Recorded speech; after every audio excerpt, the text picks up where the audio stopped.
Assalamualaikum warahmatullahi wabarakatuh.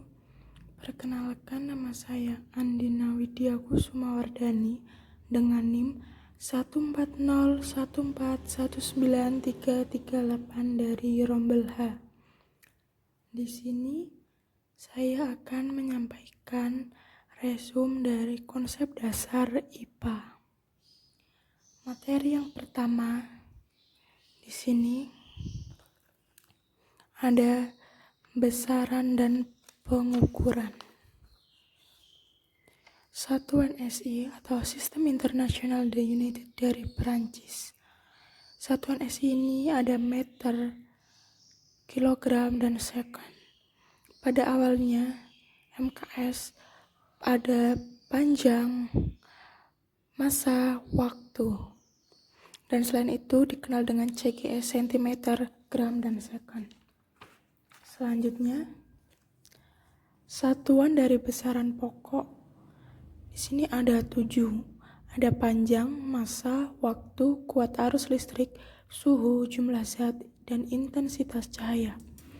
Selanjutnya, ada satuan turunan. Besaran terdiri dari massa jenis, kecepatan, percepatan, gaya, dan tekanan.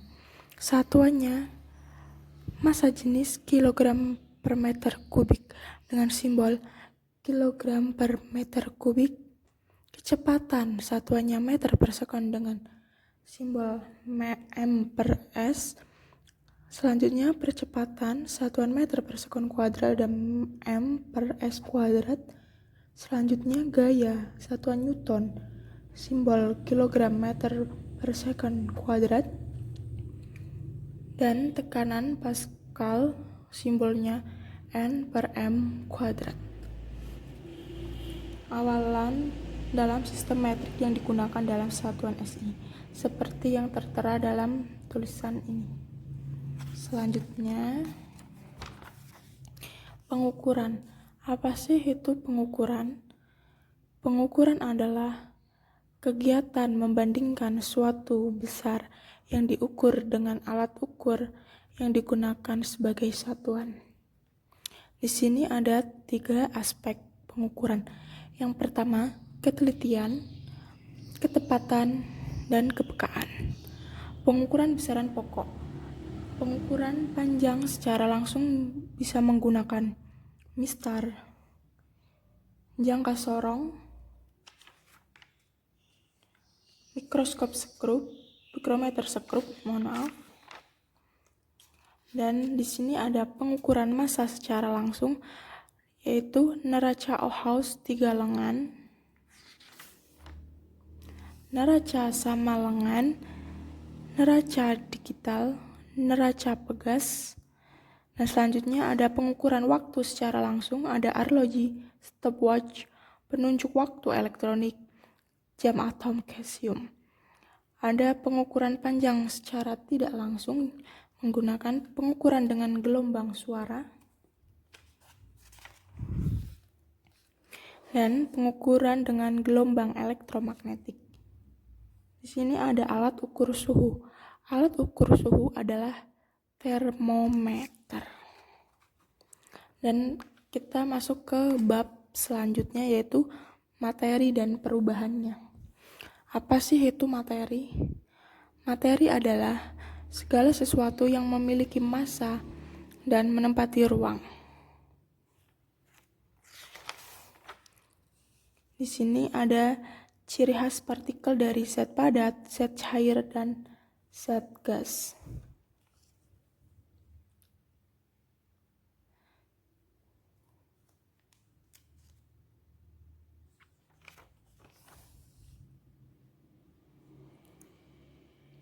Di sini ada perubahan materi atau benda. Yang pertama ada perubahan fisika. Apa sih itu perubahan fisika? Adalah perubahan yang tidak menghasilkan zat baru. Selanjutnya, di sini ada segitiga perubahan wujud zat, yaitu proses mencair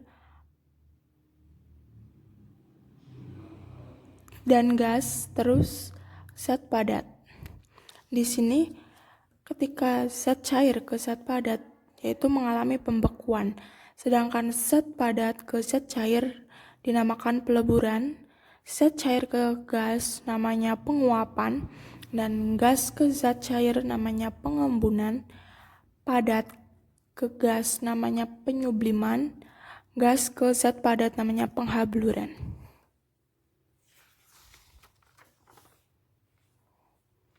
Yang kedua ada perubahan kimia. Contoh dari perubahan kimia adalah kertas terbakar menjadi asap dan abu, besi yang berkarat.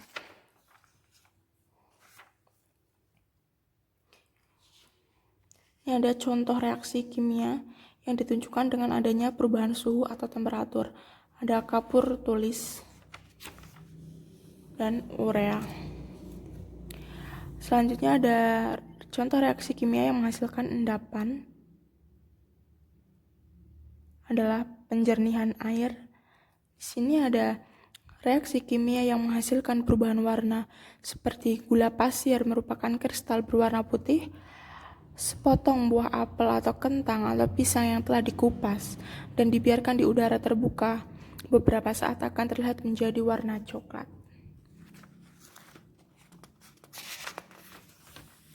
Ada faktor penyebab perubahan benda.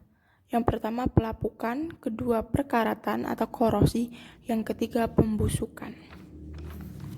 Selanjutnya kita ke materi berikutnya yaitu kinematika. Besaran-besaran fisis pada gerak lurus, jarak dan perpindahan. Pengertian jarak yaitu panjang lintasan yang dilalui suatu benda. Pengertian perpindahan adalah perubahan posisi suatu benda. Yang kedua ada kecepatan, dan percepatan adalah laju perubahan posisi terhadap waktu. Yang kedua ada gerak lurus beraturan, GLB. GLB adalah gerak suatu benda yang menempuh lintasan lurus yang dalam waktu sama, benda menempuh jarak yang sama. Di sini ada grafik hubungan waktu dan jarak pada GLB.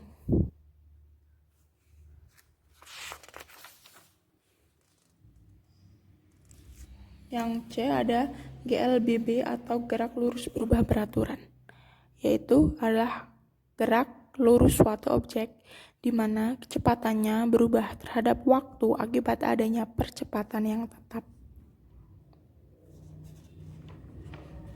Di sini ada grafik kecepatan terhadap waktu.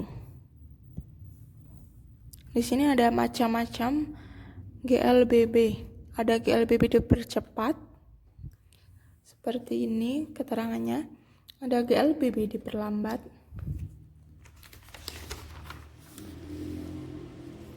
Dan selanjutnya ada gerak vertikal. Yang pertama, gerak jatuh bebas, yakni gerak lurus berubah beraturan pada lintasan vertikal. Selanjutnya ada gerak vertikal ke atas. Benda dilemparkan secara vertikal tegak lurus terhadap bidang horizontal ke atas dengan kecepatan awal tertentu. Yang ketiga ada gerak vertikal ke bawah. Ada gerak melengkung. Gerak melengkung sendiri adalah gerak dengan lintasan berupa garis lengkung. Yang pertama ada gerak parabola. Di sini rumus-rumusnya. Yang kedua ada gerak melingkar.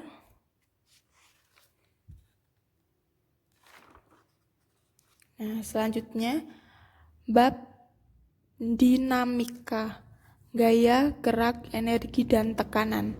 Apa sih gaya? Di sini dijelaskan gaya dapat menyebabkan benda dengan massa mengubah kecepatannya tertentu, termasuk pindah dari yang lain atau mempercepat atau untuk merusak. Di sini ada hukum Newton. Hukum Newton itu ada hukum Newton 1, ada hukum Newton 2, dan ada hukum Newton 3. Jadi ada 3 hukum Newton. Di sini dijelaskan pengertian gaya. adalah dorongan atau tarikan. Di sini ada macam-macam gaya. Yang pertama, gaya otot. Dan yang kedua, gaya gesek antara dua benda, gaya magnet, gaya gravitasi, gaya listrik. Dan di sini ada pengaruh gaya terhadap benda. Pertama, gaya mempengaruhi gerak benda. Yang kedua, gaya mempengaruhi benda dia menjadi bergerak. Yang ketiga, gaya membuat benda bergerak menjadi diam. Yang keempat, gaya mengubah kecepatan gerak benda. Yang kelima, gaya mengubah arah gerak benda. Yang keenam, gaya mempengaruhi bentuk benda. Di sini ada pengaruh gaya terhadap keadaan benda dalam air.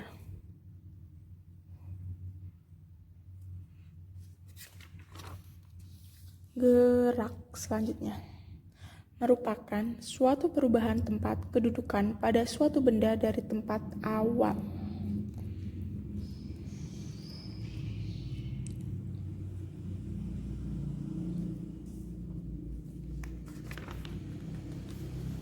Di sini ada rumus-rumus ya.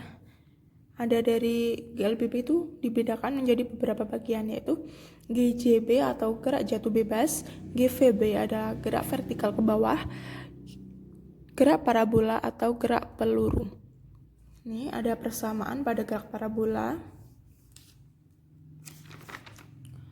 Yang selanjutnya, tekanan merupakan suatu ukuran yang terdiri dari besarnya gaya yang bekerja pada suatu benda untuk setiap satu satuan luas permukaan bidang tekan.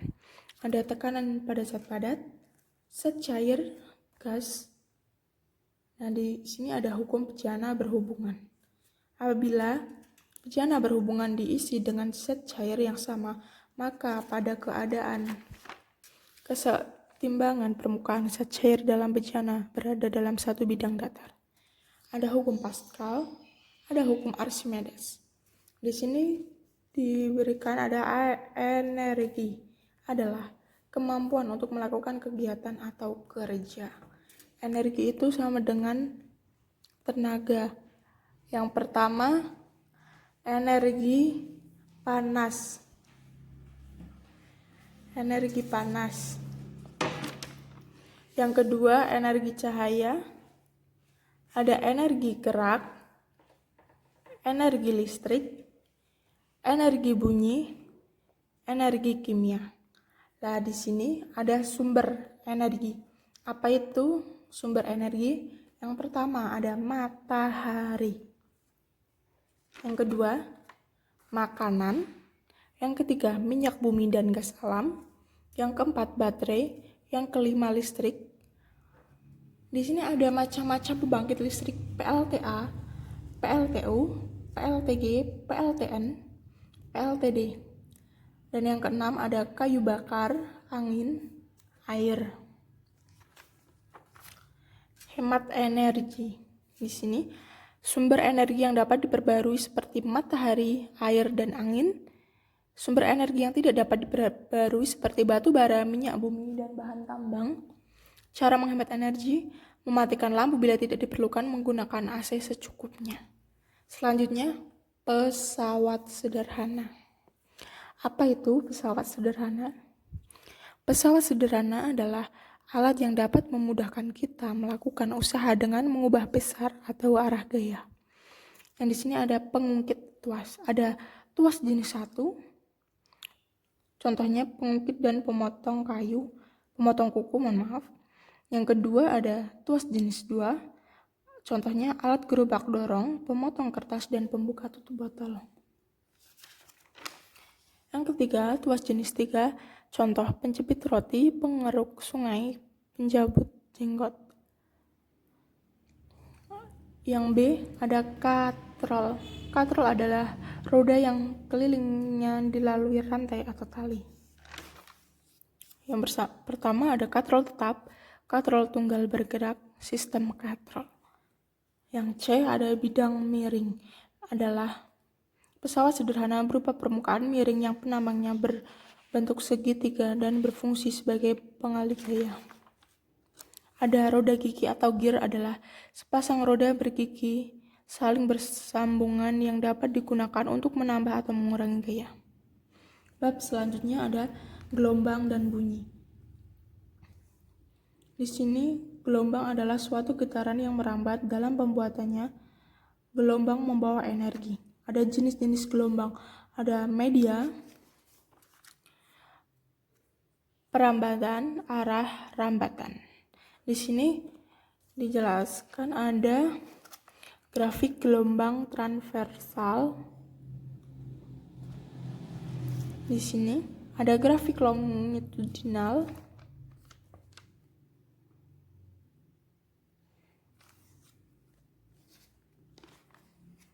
Nah, di sini ada contoh soalnya. Bunyi. Bunyi adalah kompresi mekanikal atau gelombang longitudinal yang merambat melalui medium.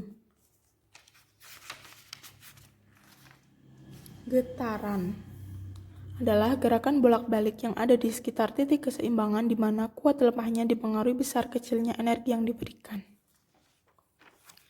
Bab selanjutnya ada optika. Optika adalah cabang fisika yang menggambarkan perilaku dan sifat cahaya dan interaksi cahaya dengan materi. Di sini ada sifat-sifat cahaya, yakni merambat lurus, menembus benda bening, dapat dipantulkan, dapat dibiaskan, dapat diuraikan. Di sini ada optika fisis. Jenis dari sifat optika fisis yaitu interferensi, difraksi, dan dispersi, ada refleksi, ada refraksi, dan selanjutnya ada optika geometris. Di sini ada jenis-jenis pemantulan cahaya, itu ada dua, pemantulan teratur dan pemantulan baur. Di sini ada hukum pemantulan cahaya. Sinar datang, garis normal dan garis sinar pantul terletak pada satu bidang datar. Yang kedua, sudut datang sama dengan sudut pantul.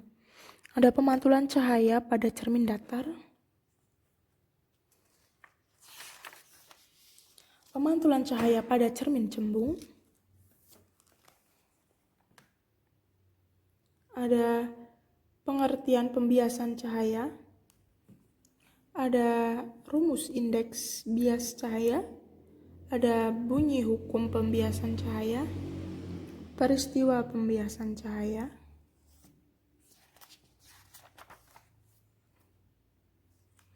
alat optik. Di sini ada kaca pembesar, teleskop, mikroskop, kamera, mata, dan kacamata.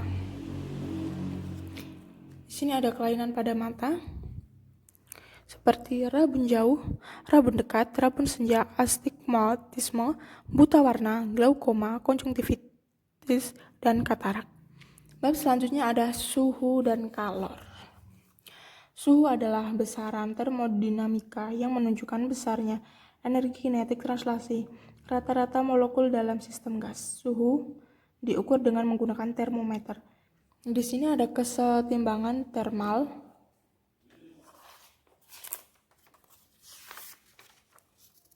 termometer. Di sini ada beberapa macam termometer ya, ada 6. Termometer raksa, bimetal, hambatan, termokopel, termometer gas, dan pirometer. Di sini ada skala termometer ya. Ini macam skala termometer itu ada Celsius, Reaumur, Fahrenheit, dan Kelvin. Di sini ada rumus-rumusnya. Kalor di sini ya. Kalor adalah energi yang dapat diteruskan oleh satu benda ke benda lain secara konduksi. Nah, di sini tuh ada asas Black. Asas Black itu apa sih? Di sini tuh pada percampuran dua zat, banyaknya kalor yang dapat dilepas zat bersuhu tinggi sama dengan banyaknya kalor yang diterima zat bersuhu rendah. Di sini ada perpindahan kalor. Yang pertama induksi. Apa itu induksi? Perpindahan kalor yang tidak disertai dengan partikel penghantarnya. Kedua, ada konveksi, perpindahan kalor yang disertai perpindahan partikel-partikel zat. Yang ketiga, ada radiasi, merupakan peristiwa memancarnya panas dari suatu benda dalam bentuk gelombang elektromagnetik. Perubahan wujud benda di sini ada mencair, membeku, menguap, mengembun, menyublim, dan mengkristal. Di sini ada pemuaian zat, zat padat, zat cair, zat gas. Anomali air. Apa tuh anomali air? Adalah sifat kekecualian air. Pada umumnya, suatu zat akan memuai jika dipanaskan dan akan menyusut jika didinginkan, tetapi mempunyai sifat yang khas. Di sini ada keuntungan adanya anomali air. Air yang membeku dalam bebatuan karena volumenya membesar maka mampu memecahkan batuan. Dengan begitu, mineral dalam batuan bisa keluar dan memberikan manfaat bagi kehidupan tumbuhan. Jadi, kemampuan air untuk masuk pada celah-celah bebatuan. Pada suhu 4 derajat, ukuran air atau volume paling kecil kemudian akan membesar sampai ke titik beku. Sifat ini mempengaruhi cuaca, keseimbangan iklim, sehingga cuaca di muka bumi tidak terlalu panas dan tidak terlalu dingin. Kita akan menuju ke bab selanjutnya, yaitu listrik. Listrik adalah energi yang berasal dari muatan listrik yang menimbulkan medan listrik statis atau bergeraknya elektron pada konduktor penghambat listrik atau ion positif dan negatif pada zat cair. Di sini ada fungsi listrik, ada muatan listrik, ada hukum Coulomb, adalah satu persamaan yang menggambarkan kekuatan elektrostatik antara muatan elektrik yang terpisahkan jarak tertentu dengan nilai muatan dan jarak terpisah keduanya.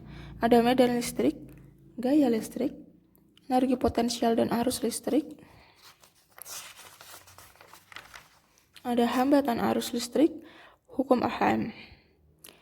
Kita ke bab selanjutnya ya. Di sini ada magnet. Medan magnet merupakan sebuah gambaran yang biasa kita gunakan untuk merepresentasikan bagaimana gaya magnet terdistribusi di antara suatu benda bermagnet atau di sekitar benda bermagnet tersebut. Di sini ada visualisasi medan magnet. Di sini ada dideskripsikan secara matematik sebagai vektor. Yang kedua ada menggunakan garis. Dan selanjutnya ada induksi elektromagnetik. Merupakan sumber lain untuk medan magnet. Fenomena ini pertama kali ditemukan oleh Hans Christian Oersted pada tahun 1777 sampai 1851. Di sini ada hukum Biot-Savart dan ada induksi magnetik di pusat dan di ujung solenoida. Ada gaya Lorentz.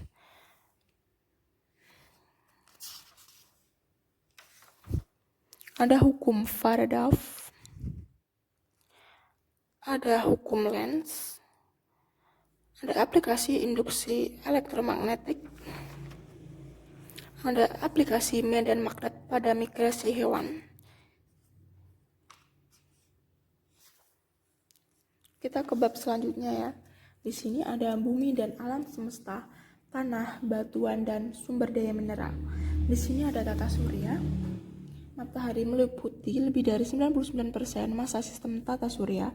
Tarikan gaya atau gravitasinya membuat sistem nyatu. Ada Merkurius, Venus, Bumi, Mars, Jupiter, Saturnus, Uranus, dan Neptunus. Ini ada susunan planet seperti yang tadi saya sebutkan di awal. Ada Merkurius, yaitu planet yang dekat dengan matahari. Venus hampir sama ukurannya dengan Bumi. Bumi adalah planet yang memiliki air dalam bentuk cair dan satu-satunya planet yang memiliki kehidupan. Ada Mars, lebih dingin daripada Bumi. Jupiter, planet yang paling besar dan paling masif, berputar paling cepat. Saturnus memiliki sistem cincin paling besar dan luas. Uranus memiliki cincin tetapi tidak sebesar Saturnus. Dan yang terakhir ada Neptunus, planet terkecil luar dan berwarna biru karena terbentuk dari gas metana. Di sini dijelaskan Bumi merupakan salah satu planet dari bagian tata surya yang berada dalam bagian dari galaksi Bima Sakti. Ada struktur lapisan bumi itu ada 5 ya. Ada kerak bumi, selimut bumi, inti bumi bagian luar, bagian dalam, dan lapisan atmosfer. Itu ada troposfer, stratosfer, mesosfer, termosfer, dan eksosfer. Di sini ada rotasi bumi itu perputaran pada sumbunya atau porosnya dari arah barat ke timur. Di sini ada akibat terjadi rotasi bumi, seperti diantaranya terjadi siang dan malam, gerak semua harian, dan perbedaan waktu. Ini sudah disebutkan ya, saya hanya membaca beberapa. Di sini ada prosesnya juga. Selanjutnya ada revolusi bumi, adalah peredaran bumi mengelilingi matahari. Di sini ada akibatnya, yaitu perbedaan lama waktu siang dan malam, perubahan rasi bintang, gerak semu tahunan matahari. Di sini dijelaskan ada proses revolusi bumi. Nah, selanjutnya ada terjadinya gerhana matahari, itu merupakan peristiwa lain yang ditimbulkan oleh gerakan bulan bersama bumi. Di sini ada gerhana matahari total, ada jenisnya, dan terjadinya gerhana matahari, gerhana bulan pada saat bulan berada pada penumbra bumi, maka dikatakan terjadi gerhana bulan sebagian. Ini ada fase bulan, ada 8 ya, ada fase new moon, first quarter, waxing gibbous, full moon, warning gibbous, third quarter, ada warning crescent. Di sini ada jenis batuan, ada 3 batuan beku, sedimen, dan metamorf. Di sini ada persebaran sumber daya mineral di Indonesia. Dan ada penerapan konsep dalam kehidupan sehari-hari, itu seperti sistem penanggalan, kalender hijriah, atau komariah. Kita ke bab selanjutnya, yaitu udara. Udara dapat didefinisikan sebagai campuran berbagai gas yang tidak berwarna dan tidak berbau yang memenuhi ruang di atas permukaan bumi. Di sini ada angin, adalah udara yang bergerak dari daerah yang bertekanan tinggi ke daerah yang bertekanan lebih rendah, atau dari daerah yang memiliki suhu atau temperatur rendah ke wilayah bersuhu tinggi. Ada komposisi udara, yakni oksigen, nitrogen, karbon dioksida, argon, karbon monoksida, gas-gas lain seperti helium dan hidrogen. Di sini udara memiliki sifat-sifat ya. Yang pertama, udara berbentuk gas. Yang kedua, ada di mana-mana tetapi tidak dapat dilihat namun bisa dirasakan. Ketika ada udara berhembus dari tempat yang bertekanan tinggi ke tempat yang rendah. Keempat, udara memiliki massa. Yang kelima, udara menempati ruang. Keenam, udara mempunyai tekanan. Ketujuh, udara memuai jika dipanaskan. Di sini ada manfaat udara, ada 5. Saya menyebutkan 2. Melindungi bumi dari radiasi dan mempengaruhi musim, membawa uap air yang akan turun sebagai hujan. Ada manfaat angin ya, ada angin laut, angin darat, angin lembah, angin muson barat, angin muson timur, dan angin fon. Di sini ada daur biokimia, merupakan perpindahan unsur-unsur kimia melalui makhluk hidup dan lingkungannya, abiotik, tanah, dan air. Di sini ada ragam biogeokimia, ada 2 siklus ya. Ada siklus biogeokimia daur karbon, yang kedua ada siklus biogeokimia daur nitrogen. Di sini ada tahapnya terjadi daur nitrogen, ada 3 tahap ya. Yang pertama, daur nitrogen atau proses transfer nitrogen dari atmosfer ke dalam tanah. Yang kedua, nitrat diperoleh dari hasil fiksasi biologis. Yang ketiga, daur hidrogen dan oksigen. Di sini ada pencemaran udara, adalah suatu kondisi di mana udara tercampur dengan zat lain atau unsur lain yang mengakibatkan kondisi buruk pada udara menjadi tidak layak. Di sini ada penyebab pencemaran udara ya. Ada kebakaran hutan, aktivitas gunung berapi, kegiatan industri, tempat pembuangan akhir. Di sini ada dampak penyemaran udara, ada dampak buat kesehatan, sosial, pendidikan, pertanian. Di sini ada pencegahan dan penanggulangan pencemaran udara, seperti menggunakan teknologi hemat energi, melakukan reboisasi dan penghijauan di area perkotaan, menggunakan sumber energi terbarukan dan sumber energi ramah lingkungan. Dan yang terakhir, air. Pasti semua manusia makhluk hidup di sini membutuhkan yang namanya air ya. Air ini adalah senyawa yang penting bagi semua bentuk kehidupan di bumi. Di sini ada komposisi air itu hidrogen dan oksigen. Jika hidrogen dan oksigen digabung yaitu menjadi air. Selanjutnya ada hidrogen, penjelasan hidrogen dan oksigen ya. Di sini ada sifat-sifat air juga. Yang pertama itu air ya. Kedua, air mengalir dari tempat tinggi ke rendah. Ketiga, air memberi tekanan. Keempat, kapilaritas. Dan selanjutnya ada bentuk permukaan air selalu tenang dan datar. Di sini sudah disebutkan ya ada 11 sifat air. Nah, selanjutnya ada kriteria air bersih. Ada jernih dan tidak keruh, tidak berwarna, tidak berasa, tidak berbau, memiliki suhu normal antara 10-25 derajat Celcius, pH yang netral, tidak mengandung zat kimia berlebihan dan berbahaya, bebas dari segala bakteri. Di sini ada manfaat air bagi kehidupan. Yang pertama, untuk bidang kesehatan, bidang pertanian, industri, pariwisata, rumah tangga, penghasil energi listrik. Di sini ada daur air ya. Di sini tuh ada 3 siklus air, yaitu siklus air pendek, air sedang, air panjang.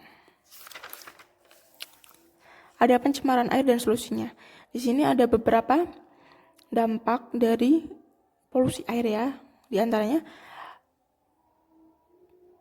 terganggunya kehidupan organisme air karena berkurangnya kandungan oksigen, menurunnya kualitas air, mutasi sel, kanker dan leukemia, perubahan tingkat keasaman pada air. Di sini ada sumber polusi air antara lain seperti limbah rumah tangga yang berupa limbah cair dapat dominan terhadap polusi air. Di sini dijelaskan ada 6 ya sumber polusi air. Dan yang terakhir ada solusi. Bagaimana sih solusinya? Yang pertama, gunakan air dengan bijaksana. Yang kedua, kurangi penggunaan deterjen. Ketiga, kurangi konsumsi obat-obatan kimia berbahaya.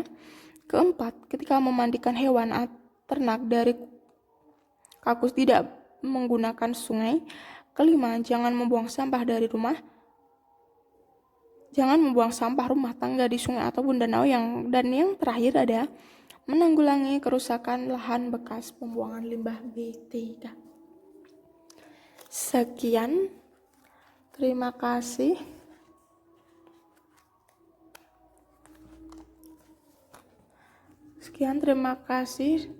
Dari saya. Mohon maaf apabila ada salah kata atau mungkin videonya terlalu cepat dalam pengucapannya juga karena terbatasnya waktu. Sekian, terima kasih dari saya. Assalamualaikum warahmatullahi wabarakatuh.